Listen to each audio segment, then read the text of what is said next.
विधानसभा चुनाव के बाद जब जनता किसी दल को या गठबंधन को स्पष्ट बहुमत नहीं देती और पक्ष विपक्ष को बराबर की ताकत दे देती है, ऐसे समय में दलों का एक दल से दूसरी तरफ जाना और विधायकों का दल बदल करना एक आम बात होती है। ये कई बार कई राज्यों में सालों साल से देखा जा रहा है। इसी के रोकने के लिए दल बदल विधेयक भी लाया गया था, परंतु समस्या जस की तस है।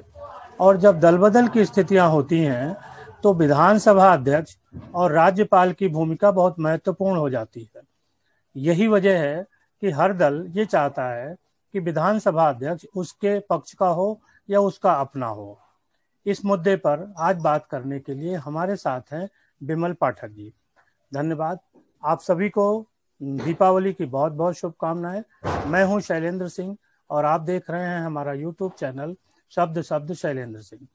हम बिमल पाठक जी से समझने की कोशिश करेंगे कि दल बदल के दौरान विधानसभा अध्यक्ष की भूमिका इतनी महत्वपूर्ण क्यों हो जाती है।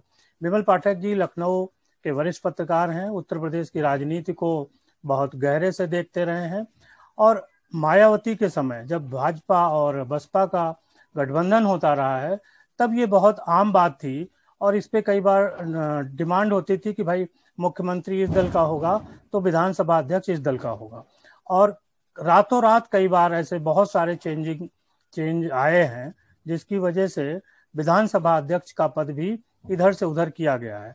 बिमल पाठक जी इसको देखते रहे हैं तो हम आपको रूबरू कराते हैं बिमल पाठक जी से। बिमल जी, जो विधानसभा अध्यक्ष की नमस्कार सभी दर्शकों को, दिवाली की शुभकामनाएं। जी शैलेंद्र जी, आपको भी बहुत बहुत शुभकामनाएं।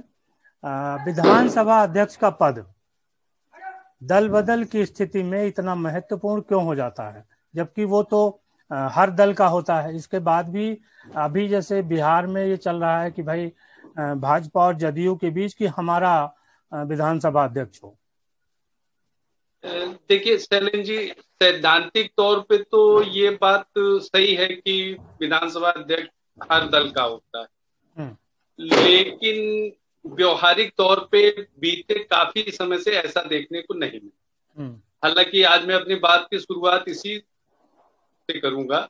हमारे पहले प्रधानमंत्री पंडित जवाहरलाल नेहरू जी, जिनका जन्मदिन भी जी, उन्होंने ये बात स्पष्टता कही थी कि लोकसभा या विधानसभा का अध्यक्ष न सिर्फ सदन का प्रतिनिधित्व करता है, सदन की स्वतंत्रता और गरिमा का प्रतिनिधित्व करता है। और चूंकि सदन राष्ट्र का प्रतिनिधित्व करता है, इसलिए अध्यक्ष की भूमिका अत्यंत महत्वपूर्ण हो। हालांकि ये सैद्धांतिक बात की रह गई।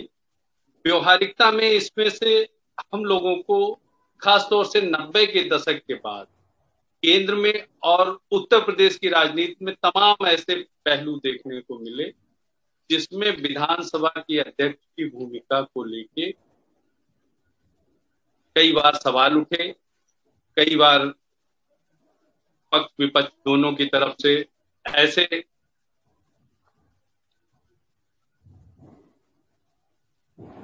जी हाँ, बोलिए।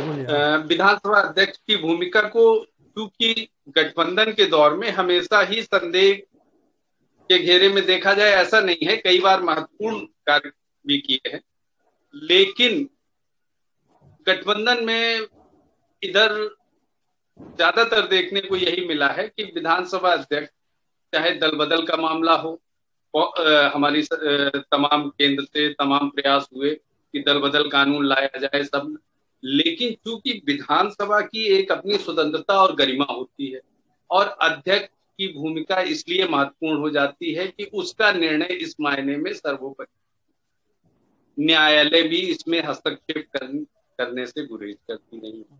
इसलिए जो भी सत्ताधारी दल या प्रमुख दल है उसकी हमेशा ये कोशिश रहती है कि विधानसभा अध्यक्ष उनका अपना, जिससे कि दल बदल के मामले में या विधायकों की सदस्यता के मामले में वो अपना अहम रोल अदा करते। हम लोग तो उत्तर प्रदेश में खासतौर से 90 के दशक के बाद जब तक 2007 तक पूर्ण बहुमत की सरकार नहीं आई तब तक लगातार ये तमाम प्रयोग देखते रहे। और उसके बाद अभी हाल ही में ही हाँ। आप देखिए मणिपुर में जब दल बदल करके सरकार बनी तो सर्वोच्च न्यायालय ने उसमें टिप्पणियां की कि हमको कहीं न कहीं अध्यक्ष की भूमिका को लेके पुनर्विचार करने की आवश्यकता। हमें याद आ रहा है कि जब मायावती और भाजपा की सरकार गठबंधन के दौर में बनती थी, तब कई बार जैसे केसरीनाथ त्रिपाठी जी बहुत लंबे समय तक विधानसभा अध्यक्ष रहे, तो ये कहा जाता था कि वो संविधान के बहुत अच्छे जानकार हैं और इस नाते उनको विधानसभा अध्यक्ष रखती थी भाजपा, जब मुख्यमंत्री का पद मायावती के पास होता था। और ऐसे ही मायावती तब चाहती थी कि हमारा विधानसभा अध्यक्ष हो जो जब भाजपा का मुख्यमंत्री होता था। कोई ऐसा प्रसंग आपको याद आ रहा है भाजपा और बसपा के दौरान विधानसभा अध्यक्ष को लेके जो इस तरीके की रस्साकसी होती रही है? नहीं, रस्साकसी तो होती रही, लेकिन उस समय विधानसभा अध्यक्ष भाजपा ही बनवाने में कामयाब रही और कुल मिला के मायावती को इसमें संतोष करना पड़ा। उस पूर्ण काल में केसरीनाथ त्रिपाठी जी ही अध्यक्ष रहे भाजपा के केंद्र और उस दौर में दल बदल ये सब खूब हुआ। बसपा भी टूटी, कांग्रेस भी टूटी, उसके सहयोग से सरकारें बनी और दल बदल के तमाम मसले चलते रहे। हालांकि तत्कालीन विधानसभा अध्यक्ष जी की विद्वता और उनके फैसले उनको कोर्ट तक भी नकार नहीं सका, क्योंकि भाई उनकी बहुत जानकारी थी। क्योंकि सदन की, आपको जैसे पहले बताया कि सदन की एक स्वतंत्रता और गरिमा होती है, कोर्ट भी गुरेज करता है और अध्यक्ष जो है सदन का प्रतिनिधित्व करता है। तो इस तरह के मसले रहे, तो उस समय तो दल बदल हुआ, कांग्रेस टूटी, बसपा टूटी और कुल मिला के सरकारें अपना कार्यकाल पूरा करती रही और जिसमें एक संजीवनी का काम किया गया। ये जो सारा खेल है या ये सारी जो प्रक्रिया है वो दल बदल से जुड़ी हुई है और दल बदल को रोकने के लिए राजीव गांधी जब प्रधानमंत्री थे तो वो दल बदल कानून लाए थे। मुझे जहां तक लग रहा है कि जब से दल बदल कानून बना है उसके बाद से हर राज्य में, मतलब आप गोवा जहां भी ये संकट 1-2 दल विधायकों का या 2, 4, 5, 10 विधायकों का मसला रहा है, चाहे गोवा ले लीजिए, गोवा में तो फेमस हो गया था कि आया राम गया राम, एक विधायक इधर आया तो उनकी सरकार, एक विधायक उधर गया तो उनकी सरकार। अभी मध्य प्रदेश देखा, राजस्थान में रस्साकसी चली रही थी, अब बिहार में 2 प्रमुख सहयोगी दल जदयू और भाजपा आमने सामने हैं, एक दूसरे के साथ चुनाव लड़े, लेकिन अब इतना भरोसा नहीं है। भाजपा कह रही भाई हमारा विधानसभा अध्यक्ष हो, जदयू कह रहा नहीं हमारा विधानसभा अध्यक्ष हो। तो दल बदल होने के बाद भी विधायकों की दल बदल पर रोक क्यों नहीं लग सकी, कुछ बताइए। देखिए, हमारे संविधान में चूंकि इतना लचीलापन है कि तमाम कानून बनने के बावजूद सत्ताधारी दल उसकी खामियां खोज ही लेते। आपने मध्य प्रदेश का जिक्र किया, मध्य प्रदेश में अभी आपने हाल ही में देखा कि दल बदल कानून होने के बावजूद उसका अलग रास्ता निकाला गया, विधायकों के इस्तीफे दिला के दोबारा भाई, लेकिन सरकार उसी की बदौलत दूसरी सरकार बन गई। अब जहां तक बिहार की बात कर रहे हैं आप, बिहार में नीतीश जी के लिए ये बड़ा अलग तरह का मौका है, क्योंकि नीतीश जी अपने पार्टनर से छोटी पार्टी बन के आए और वहां वर्तमान में राज्यपाल बीजेपी के फागू सिंह चौहान जी, विधान परिषद के सभापति बीजेपी से हैं। तो नीतीश जी भी चूंकि एक मजे हुए राजनेता तो है ही, वो जानते हैं कि कल को इस गठबंधन में क्या समस्या पैदा हो, उस समय उनके लिए विधानसभा अध्यक्ष बहुत महत्वपूर्ण हो जाएगा।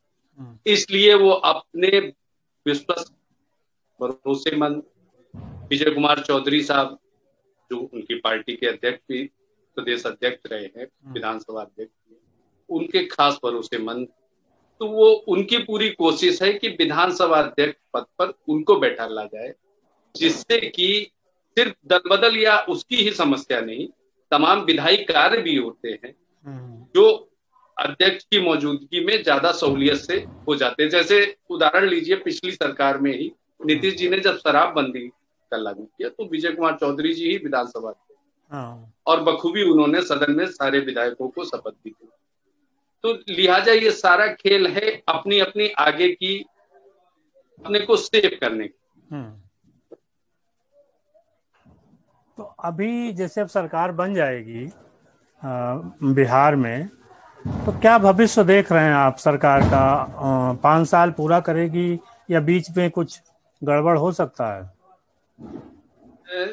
चलें जी, इसको कहना अभी तो जल्दबाजी होगी, लेकिन जिस तरह की राजनीति अब पूरे दबदबे वाली राजनीति का जिस तरह का दौर आ गया है, तो जैसे महाराष्ट्र में बीजेपी के बहुत पुराने पार्टनर थे, लेकिन वहां भी कुल मिला के पावर डिस्ट्रीब्यूशन सही नहीं हुआ तो इतना पुराना गठबंधन टूट गया। तो नीतीश जी से तो हमेशा लुका छिपी चलती रही। तो लेकिन अभी इसमें भविष्यवाणी करना बहुत जल्दबाजी होगी, देखते हैं। हालांकि वैचारिक तौर पे दोनों एक से बिल्कुल नहीं है, इसलिए बहुत लंबे समय तक ये साथ रहे, इसमें अभी लोगों को थोड़ा संदेह है। नहीं, भाजपा के भी जो उनका स्वभाव है उसमें एक थोड़ा सा फर्क देखने को मिल रहा है 2014 और 2019 के इलेक्शन के बाद। 14 में उन्होंने सहयोगी दलों को बहुत अच्छे से अपने साथ रखा था, लेकिन 19 का लोकसभा जीतने के बाद बहुत सारे सहयोगी दलों के साथ भाजपा का उतना अच्छा संबंध नहीं रहा। कुछ कारण नजर आता है? जी, मैंने आपसे जिक्र किया ना कि 19 के बाद अब एक दबदबे वाली राजनीति का दौर कि अब पूरी तरह जान, हालांकि उसमें विपक्ष की भी भूमिका है, चूंकि विपक्ष भी नर्वस हो चुका है और एक पार्टी बीजेपी का दबदबा बढ़ता जा रहा है, तो अब जाहिर सी तौर पर कि वो हर स्टेट में खुद को प्रमुख भूमिका में देखना चाहते हैं और कामयाब भी हो रहे हैं, कई प्रदेशों में कामयाब भी हुए हैं। तो लिहाजा बिहार भी इसकी अगली कड़ी बन सकता है। नहीं, तो वहाँ स्थिति दूसरी है ना कि अगर जदयू थोड़ा भी टूट गई तो राजद के साथ जा सकती है, ये भी तो भाजपा के लिए मजबूरी है। नहीं, तो उसी के तहत ही तो छोटी पार्टी बनने के बाद नीतीश को मुख्यमंत्री बनाने की सहमति बन रही, लेकिन इसके बावजूद आगे के रास्ते तो वो अपने सामने खुले रखना चाहते हैं। इस चुनाव में नीतीश जी को दिल पे चोट लगी है, उनका कहना है। उनका जो दल का मानना है कि भाजपा ज्यादा सदस्य लेके आई, विधायक जीते, सहयोग की भी बात कर रही है, लेकिन जो निचले स्तर पे उनके विरोध में जिस तरीके से तमाम चीजें हुई, उससे नीतीश जी को थोड़ा इमोशनली वो उतना अच्छा नहीं फील कर रहे हैं। नहीं, देखिए, ये कहना कि इमोशनली नीतीश जी अपने आप में मजे हुए राजनेता हैं और समाजवादी आंदोलन से निकले नेता हैं, सारी चीजें समझते हैं। हालांकि वो स्थितियों की बस उन्होंने ये कहा और स्थितियां उनके पक्ष में नहीं थी, जिस वजह से उन्हें ये गठबंधन दोबारा करना पड़ा। नहीं तो पिछला चुनाव उन्होंने राजद के साथ लड़ा था और तब वो बहुत बेहतर स्थिति थी। इस पर तो वो छोटे पार्टनर की भूमिका में आ गए। नीतीश जी जानते हैं, लेकिन स्थितियां उनके हाथ से निकल गई हैं, लिहाजा वो स्थितियों के बसीभूत होके अब इस तरह का फैसला ले रहे हैं। तो आपको लगता है कि आगे चलेगा, ठीक ठाक चलेगा? नहीं, अभी फिलहाल तो ठीक ठाक चलेगा ही, लेकिन चूंकि एक सशक्त विपक्ष वहां मौजूद है, जिसे सत्ता की हर खामी पे जिसकी बारीक नजर रहेगी, लिहाजा एक भी गलती अब इनके लिए जो है मुश्किल सामने आएगी। तो विमल जी का मानना है कि दबदबे की राजनीति के लिए अपना विधानसभा अध्यक्ष होना जरूरी है, और शायद यही वजह है कि गठबंधन सरकारों के दौर में हर दल ये चाहता है कि उसकी पार्टी का ही विधानसभा अध्यक्ष हो। बहुत बहुत शुक्रिया विमल जी, हम लोग आगे फिर आपसे ऐसे ही संपर्क में रहेंगे और धन्यवाद। हमारे दर्शकों के लिए आप ऐसे ही जानकारी यहाँ लाते रहेंगे। बहुत धन्यवाद, शुभकामनाएं।